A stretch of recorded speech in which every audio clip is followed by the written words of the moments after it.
Shalom sahabat kuntum yang terkasih, kita jumpa lagi pada hari ini, hari Jumat tanggal 21 April tahun 2023. Hari ini merupakan hari biasa dalam pekan Paskah yang kedua dengan warna liturgi adalah putih. Kuntum pada hari ini mengambil tema menjadi berkat bagi sesama yang membutuhkan. Sahabat kuntum yang terkasih, struktur bacaan kita pada hari ini terdiri dari bacaan pertama yang diambil dari kitab Kisah Para Rasul 5 ayat 34 sampai dengan 42. Mazmur tanggapan diambil dari kitab Mazmur 27 ayat 1, 4 dan ayat 13 sampai dengan 14.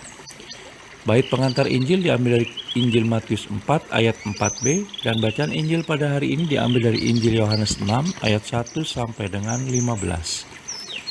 Struktur bacaan pada hari ini sama dengan struktur bacaan pada hari Jumat tanggal 29 April tahun 2022 dan tanggal 24 April tahun 2020.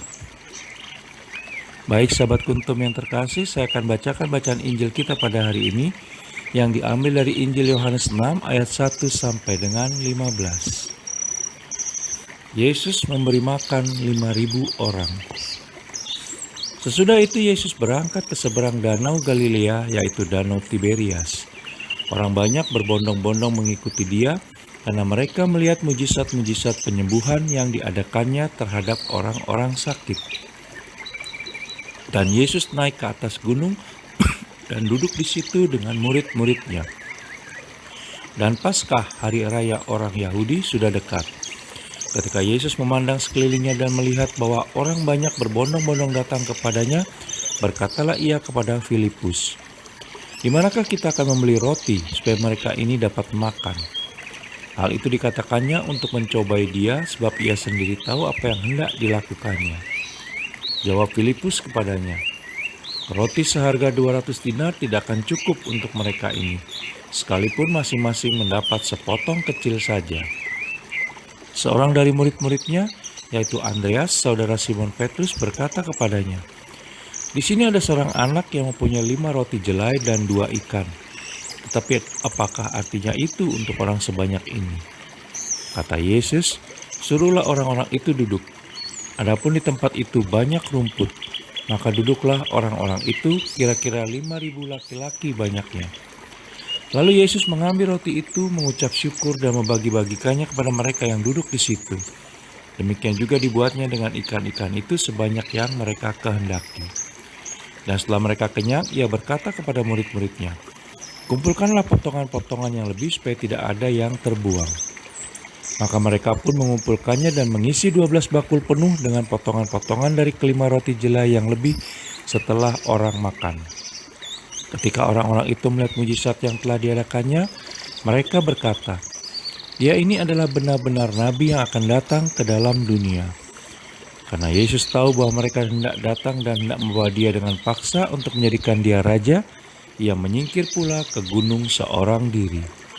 Demikianlah sabda Tuhan, terpujilah Kristus. Sahabat kuntum yang terkasih, sebelum kita teruskan renungan kita pada pagi hari ini, jangan lupa menekan tombol like dan subscribe yang ada di bawah video kuntum ini agar kuntum dapat terus berkembang semakin baik di masa yang akan datang. Sebelumnya saya sampaikan terima kasih dan mari kita lanjutkan renungan kita pada pagi hari ini. Dari peristiwa penggandaan roti dan ikan pada bacaan Injil hari ini yang diambil dari Injil Yohanes 6 ayat 1 sampai dengan 15, Yesus Kristus ingin mengajarkan kepada para muridnya perihal sikap kepekaan dan kepedulian terhadap sesama. Hanya dengan cara itu mereka bisa berempati dengan yang lain. Ada 2 hal menarik yang penulis catat dalam bacaan Injil pada hari ini. Yang pertama, Yesus Kristus adalah roti kehidupan. Ia tak membiarkan orang yang datang kepadanya pergi dengan kelaparan. Bersama para muridnya, Yesus Kristus menyediakan makanan bagi mereka. Solidaritas dengan sesama yang menderita bukanlah sebuah kalkulasi matematis atau sebuah perhitungan untung rugi.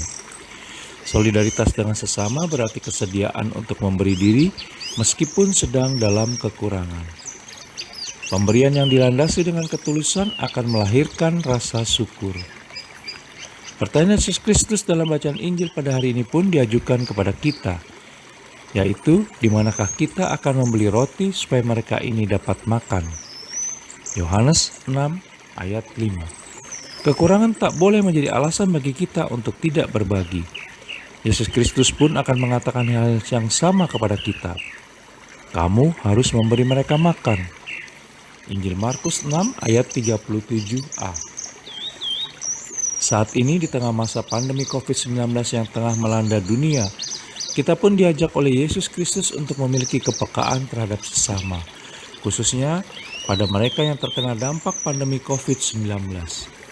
Kepekaan dan sikap solidaritas menuntut tindakan nyata, bukan sekedar formulasi kata-kata. Yang kedua, Yesus Kristus sendiri memberi semua yang ia miliki, bahkan menyerahkan hidupnya sehingga dunia diselamatkan.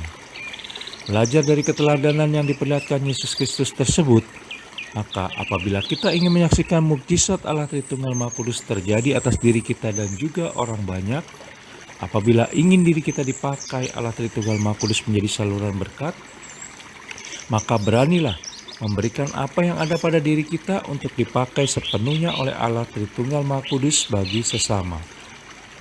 Jangan simpan apa yang ada hanya untuk kepentingan diri kita sendiri. Tetaplah menjadi berkat bagi mereka yang membutuhkan, maka disitulah mujizat Allah Tritunggal Maha Kudus akan terjadi. Di dalam iman kita harus percaya dan yakin sepenuhnya bahwa orang-orang yang berani berbagi dengan kerelaan dan ketulusan hati, maka tidak akan berkekurangan dan mengalami kelimpahan dalam hidupnya. Sama seperti 12 baku roti yang tersisa dalam kisah pada bacaan Injil hari ini.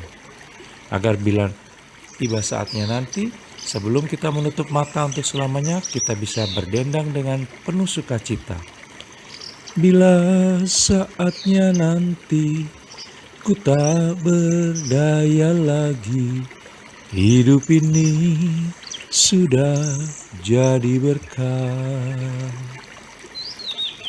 Sahabat Kuntum yang terkasih, bila ingin lebih jelas lagi silakan melihat kepada deskripsi yang ada di bawah video Kuntum ini. Dan sekali lagi, jangan lupa untuk menekan tombol yang ada di bawah video Kuntum ini agar Kuntum dapat terus berkembang semakin baik di masa yang akan datang. Terima kasih, selamat pagi dan shalom.